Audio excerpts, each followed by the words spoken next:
तो क्या हालचाल बच्चों, सब बढ़िया। बेटा मैं हूं आपकी अपनी निशा मैम, बायोलॉजी फैकल्टी। लेकिन आज मैं आप लोगों को बायो का कोई चैप्टर या कॉन्सेप्ट पढ़ाने नहीं आई हूँ। कुछ मिथ्स रहते हैं बच्चों को सीयूईटी के रिगार्डिंग, तो वो जल्दी से बर्स्ट करते हैं ताकि तुम लोगों को क्लैरिटी रहे। और कोई भी ऐसे, जैसे काफी सारे बच्चों को ना ये वाले क्वेश्चंस रहते हैं कि मैम क्या ऐसा है, क्या ऐसा है, क्या ऐसा है। तो वो कुछ क्या ऐसा है, क्या ऐसा है, क्या ऐसा है को मैं आज तक नोट कर रही थी, ताकि मैं एक बारी में आप लोगों को आंसर दे सकूं कि बेटा ये चीज गलत है और ये चीज सच है। चलो देखते हैं कि बच्चों को यूजुअली क्या डाउट रहते हैं। बेटा सीयूईटी मैम बहुत ज्यादा टफ है देन द बोर्ड एग्जाम्स, ऐसा आप लोगों को लगता है? आप लोग कंपैरिजन करते हो तो एक लाइन में अगर मैं बोलूं तो दोनों एग्जाम्स बेटा एक दूसरे से इंटरकनेक्टेड है, क्योंकि सीयूईटी का जो सिलेबस है वो एज इट इज है बोर्ड्स के एग्जाम्स की तरह, सीबीएसई का जो आप लोगों का सिलेबस निकलता है। ठीक है, तो आप ऐसे कंपैरिजन नहीं कर सकते हो कि यार ये सीयूईटी बहुत हार्ड है, क्योंकि अगर आप अपने मन में हवा बना लोगे किसी चीज का तो वो चीज सच में हार्ड बन जाएगी। क्योंकि जो देखो, जो बच्चा नहीं पढ़ रहा, जो प्रैक्टिस नहीं कर रहा, जो मॉक नहीं लगा रहा, उसके लिए तो वो चीज हार्ड ही है, चाहे फिर वो बोर्ड्स हो या सीयूईटी हो। एक लाइन में बोलूं तो दोनों एग्जाम्स बेटा एक जैसे से है। जो बच्चा बोर्ड्स की तैयारी बहुत चकदे फड्डे नब्बे किल्ली जैसी कर रहा है ना बेटा, बहुत तगड़े तरीके से कर रहा है, और प्लस में MCQ practice, most important previous year question में जो मोस्ट रिपीटेड टॉपिक्स के एमसीक्यू प्रैक्टिस कर रहा है, वो बच्चे के लिए सीयूईटी क्रैक करना is not a big deal at all. तो जिस बच्चे की बोर्ड्स की तैयारी फाड़ू चल रही है ना, समझ लेना उस बच्चे की सीयूईटी की तैयारी भी बेटा फाड़ू ही चल रही है। बस एक चीज एडिशनल करनी होती है उन बच्चों को कि एमसीक्यू प्रैक्टिस भी साथ साथ ही लगानी होती है टॉपिक वाइज। ठीक है, तो दोनों एग्जाम्स का जो लेवल है बेटा वो मॉडरेट है, बहुत हार्ड नहीं है। कह सकते हैं आपको जो प्रिपरेशन है वो हमेशा प्रिपेयर फॉर द वर्स्ट करो, because NTA is the conducting body. ठीक है, दूसरा मिथ रहता है केवल मैम टॉपर्स ही क्रैक कर सकते हैं सीयूईटी, हम कहाँ, हम नहीं कर सकते। बेटा सबसे बड़ा मिथ है ये। सीयूईटी एक्यूरेसी, कॉन्सेप्ट नॉलेज और टाइम मैनेजमेंट का खेल है। अगर एक टॉपर बच्चा जिसका कॉन्सेप्ट नहीं क्लियर है और उसको बेटा बहुत ज्यादा लेंदी कहानियां लिखनी आती है या उसको रिप्रेजेंटेशन करनी आती है बट एक्यूरेट आंसर्स नहीं पता, एमसीक्यू प्रैक्टिस नहीं की, टाइम मैनेजमेंट नहीं पता है एमसीक्यू में क्या है, तो यार सिंपल सी बात है बेटा, उसका पेपर भी नहीं निकलेगा। इट इज ऑल अबाउट कोई भी बच्चा उसके कॉन्सेप्ट क्लियर है, उसने अगर एमसीक्यू बहुत अच्छे से प्रैक्टिस की है, पूरे साल भर मॉक टेस्ट लगाए हैं, तो उसको पता है कम समय में ज्यादा क्वेश्चंस कैसे करने हैं। ठीक है, क्या स्ट्रैटेजी पेपर को अटेम्प्ट करते समय लगती है, ठीक है, और क्या गलतियां नहीं करनी है, कितने टाइम में कितने क्वेश्चंस करने हैं, ये सारी जो चीजें, और एक्यूरेटली कौन सा मोस्ट एक्यूरेट आंसर है, अगर इस चीज की किसी बच्चे ने तैयारी की है ना बेटा, नो मैटर वो टॉपर है, मीडियम है, एवरेज है, जो भी है बेटा, वो जो है उस बच्चे के मार्क्स आएंगे अच्छे और वो सीयूईटी के थ्रू ड्यू में जाएगा। जरूरी नहीं है टॉपर ही हमेशा ड्यू में जाते हैं, जिसकी टाइम मैनेजमेंट, एक्यूरेसी, प्रैक्टिस ज्यादा है बेटा, वो ड्यू में जाएगा या बीएचयू में जाएगा थ्रू सीयूईटी। ये बात क्लियर रखना, मन में मिथ मत रखना, कोई भी कर सकता है। ऑल सब्जेक्ट्स आर कंपलसरी, बेटा सारे सब्जेक्ट कंपलसरी नहीं होते। तीन आपके जो डोमेन सब्जेक्ट्स हैं जो आपको आगे जा करके आपके कोर्स के लिए नेसेसरी है, वो domain subjects plus in case additional subjects required है फॉर परस्यूइंग दैट कोर्स, वो आपको फोकस करना है। डोमेन के अलावा अगर एडिशनल रिक्वायर्ड है फॉर डूइंग दैट कोर्स, वो आपको ढंग से पढ़ना है। ये नहीं कि पूरा का पूरा सब कुछ पढ़ रहे हो, ऐसा नहीं होता है। ठीक है, 3 डोमेन सब्जेक्ट्स प्लस अगर वो कोर्स की डिमांड है कि ये सब्जेक्ट आपके पास आगे होना चाहिए, तो उसके लिए आपको पेपर देना है, तो आपको वो सब्जेक्ट पढ़ना है, अदरवाइज सब कुछ नहीं पढ़ना होता है इसमें। ठीक है, ज्यादा घंटे पढ़ने से बेटर स्कोर आते हैं, सबसे बड़ा मिथ है बेटा। 10 घंटे पढ़ने से मैम मेरे तो आना चाहिए था, क्यों नहीं आया, बच्चे बोलते हैं। बेटा ज्यादा घंटे पढ़ने से नहीं आते मार्क्स या अच्छा score.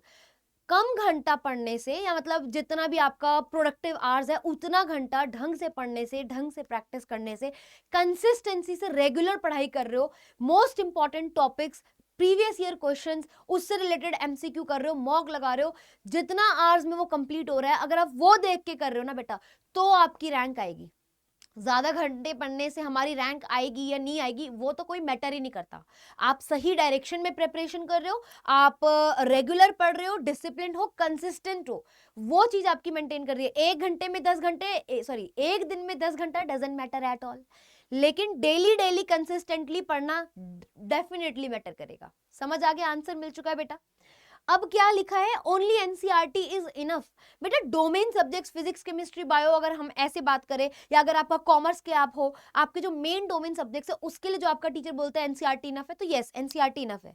But when it comes to quantitative, कोई भी आपके जो ये क्वांट वगैरह होता है, लॉजिकल रीजनिंग हो गई, इंग्लिश हो गई, NCERT is not enough at all. आपको एडिशनल बुक्स रेफर करनी पड़ेगी, जो टीचर्स काफ़ी सारे एजुकेटर्स आप लोगों को बताते हैं, जैसे रुबाइका मैम इंग्लिश में अपार्ट फ्रॉम एनसीईआरटी काफ़ी सारी जो वोकैब्स होती हैं, ठीक है, और आपकी जो कॉम्प्रिहेंसिव पैसेजेस होते हैं, ठीक है, आपके जो भी आप लोग उसमें इंग्लिश में पढ़ते हो, उन सब चीज़ों के लिए, लॉजिकल रीजनिंग के लिए, और आपका वो जो जीएटी होता है, ठीक है, करंट अफेयर्स के लिए, इन सब चीज़ों के लिए क्या ये एनसीईआरटी और ये बुक्स काफ़ी है? नहीं बेटा, इसके लिए आपको बियॉन्ड एनसीईआरटी जाना पड़ेगा फॉर सिक्योरिंग गुड मार्क्स। ये बात आप लोग गांठ बांध लीजिए, ठीक है। Section, English section is easy. English का जो सेक्शन होता है वो इजी होता है, ये सबसे बड़ा मिथ है। बच्चे अक्सर बेटा इंग्लिश को ऐसे लेते हैं, अरे इंग्लिश तो ऐसे हो जाएगी, यही सबसे बड़ी गलती होती है। इंग्लिश में बेटा वोकैब्स, ठीक है, जो आपकी कॉम्प्रिहेंसिव पैसेजेस होते हैं, डिवाइसेस होते हैं, जो भी वो जो XYZ रीजंस चीजें होती है, एनसीईआरटी के beyond you have to practice. यार वोकैब में बच्चों के मार्क्स कट जाते हैं, इतना वास्ट वो चीज है, ठीक है। उसके अलावा पैसेजेस हो गए, मैम इतनी सारी वर्डिंग्स आती है बेटा, क्योंकि इंग्लिश एक ऐसा वास्ट सब्जेक्ट है जो अगर आप सोचना छोटी मोटी चीजें करके हो जाएगा, नहीं होगा बेटा। आपको कंसिस्टेंटली ये logical reasoning, GAT, current affair, English, ये आपको फुल टाइम आपको हमेशा कंसिस्टेंटली पढ़ना है, तब जा करके होगा। इंग्लिश इजी नहीं है मेरा बच्चा, आपको रेगुलरली ज्यादा से ज्यादा ध्यान देना है इंग्लिश के पैसेजेस पे, वोकैब्स पे, एक्सेट्रा चीजें जो मैम आपको बताती हैं।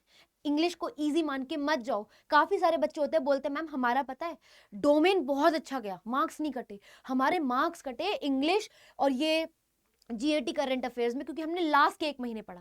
बेटा कंसिस्टेंटली आपको पूरा अच्छे से पढ़ना है, हो जाएगा। अभी भी शुरू करोगे ना, इट इज नॉट लेट, कर लो, ठीक है, कर लो, अभी भी लेट नहीं हुआ है। लेकिन बोर्ड्स के बाद अगर आप लोग कर रहे हो ना बेटा, थोड़ा ज्यादा प्रेशर और थोड़े हालात बुरे हो जाते हैं। पता है क्यों? क्योंकि जब बोर्ड्स का प्रेशर हट जाता है ना, फिर आप लोग काफी सारी चीजें उतनी डेप्थ में नहीं पढ़ते हो और ना इतनी प्रैक्टिस करते हो, तो वो चीजें कहीं ना थोड़ा सा इफेक्ट कम हो जाता है। तो मेक श्योर कि आप अपनी बोर्ड की तैयारी के साथ ही अपनी सीयूईटी की तैयारी कर रहे हो। एडिशनल एमसीक्यू प्रैक्टिस, रोज सैटरडे संडेज को फुल टाइम दे रहे हो अपनी लॉजिकल रीजनिंग को, जीएटी को, करंट अफेयर को, इंग्लिश को। बेटा कंसिस्टेंटली प्लीज उसे आप लोग पढ़ लो, बहुत इंपॉर्टेंट इनका इन्फ्लुएंस रहता है, पता है, आपकी रैंकिंग वगैरह में। आई स्वेयर, एक पॉडकास्ट में एक जो बच्चा है, अब तो उसे अच्छा काफी कॉलेज मिल गया ड्यू का, ही ऑल्सो सेड कि मैम मैंने बस एक गलती की कि मैंने इन सब्जेक्ट को लीनियंट लिया, वरना और बेटर कॉलेज मिलता। तो मेक श्योर बेटू आप ये चीज ना करो, ठीक है। Pass paper alones are sufficient, no भाई, पास पेपर गुड है बेटा कि आप उस टाइप के क्वेश्चंस प्रैक्टिस करो। लेकिन अगर सिर्फ सोच रहे हो पिछले साल के पेपर करके जाएंगे सीयूईटी निकल जाएगा, नॉट पॉसिबल। क्योंकि अगेन जितनी ज्यादा प्रैक्टिस, जितनी वैरायटी ऑफ क्वेश्चंस आप कर रहे हो, चीजें उतनी दिमाग में याद रहती है, एनसीईआरटी छपती है दिमाग में। तो जितने ज्यादा sample, mock paper, mock test regular basis पे दे रहे हो, वो आपको बेनिफिट करेगा अपार्ट फ्रॉम प्रीवियस ईयर और पास्ट ईयर क्वेश्चंस। उनके अलावा बेटा आपको वो करना ही करना है, ये चीज मैं 100% आपको बोल रही हूँ। उससे आपकी प्रैक्टिस, टाइम मैनेजमेंट स्किल्स और रिटेंशन जो है बेटा वो ज्यादा बढ़ती है। सिर्फ पास्ट ईयर करके पीछे का थोड़ा ना पेपर एज इट इज आ जाता है, उस टाइप के क्वेश्चंस आते हैं। तो आप लोगों को मेक श्योर करना है प्रीवियस ईयर के बाद आप लोगों को मॉक टेस्ट रेगुलरली लगाने, कहीं से भी लगा लीजिए आप लोग, लेकिन करना जरूर है बेटा, ठीक है, फोड़ना है बेटा, ठीक है। फिर only central university except CUET, नहीं भाई, सेंट्रल यूनिवर्सिटीज के अलावा अब जो सीयूईटी के स्कोर है उसके बेसिस पे आप लोगों को स्टेट यूनिवर्सिटी और प्राइवेट यूनिवर्सिटी भी इसको एक्सेप्ट करने लगी है, ताकि इस बच्चों के लिए वाइड वैरायटी ऑफ ऑप्शंस बेटा खुल सके। समझ आ गया? अब 2 बहुत ही कंट्रोवर्शियल टॉपिक्स और मिथ्स के ऊपर मैं जा रही हूं। सीयूईटी ने रिप्लेस कर दिया है बोर्ड एग्जाम्स को। बेटा एक चीज मैं लास्ट बोलूंगी आप लोगों को, बिल्कुल इस चीज को पॉजिटिवली लीजिएगा। आप लोगों को ना अभी पता नहीं है, ये बात बहुत अच्छी लगती है सुनने में कि marks doesn't matter, marks doesn't matter, marks doesn't matter, but marks do matter at some places. पता है किधर? पता है, जो ये बड़ी बड़ी यूनिवर्सिटीज में आप पढ़ते हो ना, इसमें किसी किसी कोर्स में लेने के लिए कोई ये बड़ी बड़ी यूनिवर्सिटीज में कुछ कुछ स्पेशल कोर्सेज को करने के लिए एक परसेंटेज रिक्वायर होती है, उनका क्राइटेरिया होता है। जब आप काउंसलिंग वगैरह में जाते हो तो आपको वो क्राइटेरिया पूरा करना है। सोचो तुमने सीयूईटी में AIR 1 लाया, फाड़ दिया यार, तुमने पेपर फोड़ दिया अच्छे तरीके से, सब कुछ कर लिया, व्हाट इफ उसकी डिमांड पूरी नहीं कर पा रहे यार, फिर क्या होगा? फिर रोगे बेटा, ड्रॉप लोगे। प्लीज आप ये गलती मत करना, बोर्ड्स को भी सीरियसली लीजिए। मार्क्स डजंट मैटर, उससे नॉलेज चेक नहीं हो रही है, ठीक है, ये बात सच है, लेकिन उस अच्छी यूनिवर्सिटी, बेटर अपॉर्चुनिटीज को अटेन करने के लिए आप लोगों को वो परसेंटेज चाहिए ना बेटा, तो मेहनत करो यार। एक कॉन्फिडेंस भी आता है सीयूईटी में, पता है कि यार हम लोग कर लेंगे अब। तो वो पॉजिटिव माइंडसेट सेट करने के लिए प्लीज बोर्ड्स के एग्जाम पे फोकस करो। ये बाकी जो बच्चे बेटा अपने पढ़ने ना पढ़ने को सपोर्ट करते हैं ना कि मार्क्स डजंट डजंट मैटर, अपनी टेंशन को रिलीज करते हैं, प्लीज आप उसमें मत बनना प्लीज, वरना आप आगे जाके पछताओगे, ठीक है। उसके अलावा जो दूसरी बात है, कोचिंग इज एसेंशियल। क्या कोचिंग मैम सच में एसेंशियल है? बेटा एक चीज मैं बोलूंगी, यूट्यूब से पढ़ो, गुड, वेरी गुड है जी, लेकिन क्या वहां पे उतनी वैरायटी ऑफ क्वेश्चंस हम करा रहे हैं? सबसे मैक्सिमम क्वेश्चंस हम लोग ही कराते हैं, सिर्फ लास्ट टाइम पे आके मैराथन खत्म नहीं करा रहे होते। पूरे साल भर में आप देखोगे question, one shot, concept plus most important question, concept, फिर सिर्फ क्वेश्चंस, ठीक है। आगे जाके मैराथन में 100 क्वेश्चन, 79 क्वेश्चन, 150 क्वेश्चन, 200 क्वेश्चन, बहुत क्वेश्चंस ला रहे हैं, बट क्या वो सफिशिएंट है मेरे बच्चों? वो रेंडमली तरीका, वो इंपॉर्टेंट है, करने वाला बच्चा कर जाता है, लेकिन बेटा सबसे इंपॉर्टेंट है कि आप लोग सीयूटी को हल्के में ना लें। काफी सारे बच्चे जो इनिशियली सीयूटी को हल्के में लेते हैं, वो बेटा वो बाद में पछताते हैं, ड्रॉप लेते हैं, एंड फिर लोगों की ताने सुन के डीमोटिवेट हो जाते हैं। आई डोंट वांट आप लोग ये चीज करो, it is all up to you, जो आपकी मर्जी है करो। एक मेरा ओपिनियन ये है, जस्ट एक बेनिफिट जो है कोचिंग या बैच लेने का ये होता है, स्ट्रक्चर्ड तरीके से हर टॉपिक जो है आप लोगों को पढ़ाते हैं, डेली इंटरेक्शन होता है, और उसके बाद हम लोग जो भी आप लोगों को क्वेश्चंस वगैरह करा रहे होते हैं ना, वो most important topic, previous year questions एक सीरीज में होता है, आपको सब जगह एक सारी चीजें एक जगह मिल जाती हैं, प्लस मॉक टेस्ट वगैरह, डाउट्स वगैरह इंस्टेंट सॉल्व होते हैं, और कोई वो नहीं होता कि भाई डाउट रह गया तो रह ही गया, ऐसा कुछ भी नहीं होगा। प्लस वैरायटी ऑफ क्वेश्चन बेटा डेली प्रैक्टिस होते हैं वहाँ, डेली, इंक्लूडिंग संडे भी कितनी बार एक्स्ट्रा क्लास ले लेते हैं, कोई और डेज में भी एक्स्ट्रा क्लास ले लेते हैं, तो वो एक कंसिस्टेंसी जो होती है ना वो मेंटेन रहती है, वैरायटी ऑफ क्वेश्चंस को करने की, जिगरा आता है क्वेश्चंस को सॉल्व करने का, कि हाँ अब दिमाग लगने लगा है, खुलने लगा है, ऐसे सॉल्व किया जाता है। ट्रिक्स बताई जाती हैं कि ये तरीके से करो, ये तरीके से नहीं करो, टाइम मैनेजमेंट और सॉल्व करने की जो एबिलिटी है वो बढ़ जाती है कहीं ना कहीं पेड बैचेस में। This is true for sure, कोई नहीं बोलेगा यार, क्योंकि जब हम ये बातें करते हैं तो आप लोगों को वो बातें अच्छी नहीं लगती है। करने वाला कहीं से भी कर सकता है, बट एक स्ट्रक्चर्ड वे में चीजें करने का बेटा मजा अलग होता है। मैंने भी अपने टाइम पे ट्यूशंस लिए भाई, नॉट अ बिग डील, मैं तो एक नहीं 3-3 ट्यूशन जाती थी, बट आप लोगों के लिए ये एक बेनिफिट है कि आपको एक ही जगह पे सारे के सारे चीजों की कोचिंग मिल रही है। और उससे भी सबसे बड़ी बात बताऊं, सबसे बड़ी बात ये है बेटा कि हम लोग अगर आपको पेड में भी पढ़ा रहे हैं ना, उसके बाद भी जो बच्चा सेल्फ स्टडी नहीं कर रहा, मॉक टेस्ट नहीं दे रहा बेटा, उसके बाद बेटा नहीं होगा सिलेक्शन। आप लोगों को आज बात बुरी लग रही है, I am extremely sorry, I am extremely sorry, but आज बुरी लग रही है, इसे एज अ प्रेशर लो, एज अ फ्यूल लो और गो फॉर इट, ठीक है। लेकिन हमारे पढ़ाने के बाद भी, चाहे पेड में पढ़ा रहे हैं, ठीक है, उसके बाद भी अगर आप लोग सेल्फ स्टडी नहीं कर रहे हो, एक्टिव रिकॉलिंग नहीं कर रहे हो, जो कि मैं क्लास में 3-3 बार करा देती हूँ, बच्चों को याद होता ही होता है, ठीक है, उसके बाद क्वेश्चंस भी दे रही होती हूँ, ठीक है, लेकिन उसके बाद भी अगर आप लोग सेल्फ स्टडी नहीं करोगे बेटा तो नहीं होंगी चीजें। तो मेक श्योर कि आप लोग अच्छे तरीके से करो।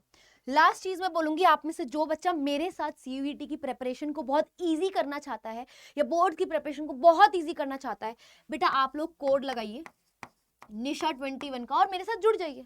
सीयूईटी में मैं जैसे बोल रही हूँ वैसे करो, तुम्हारी रैंक 1 आएगी, या मतलब अच्छे कॉलेज में आप लोग ड्रीम कॉलेज में पहुंच जाओगे। बस याद रखना, self study is the key, मैं तो सब कुछ प्रोवाइड कर दूंगी, ठीक है। निशा21 लगाते ही आपको क्या हो जाएगा बेटा, 50% ऑफ पड़ जाएगा, एंड पता है ये कोर्स केवल आपको 5000 समथिंग में पड़ जाएगा, वो भी 11 महीने की वैलिडिटी है, आई थिंक 11 ही है, चेक कर लेना, मतलब जब तक पेपर नहीं हो जाता। तो बताओ बेनिफिटिंग क्या है? हाँ, ये तुम्हारे हाथ में है, ठीक है। देखो हर चीज में यार लाइफ में कहीं तो इन्वेस्ट करना है, एक ही चीज में इन्वेस्ट कर लो यार, पढ़ाई पे, आगे बेटर अपॉर्चुनिटीज मिलेगी उससे कहीं ना कहीं। ये मलाल नहीं रहेगा कि हमने तो यार अटेम्प्ट भी नहीं किया ढंग से, मेहनत भी नहीं की।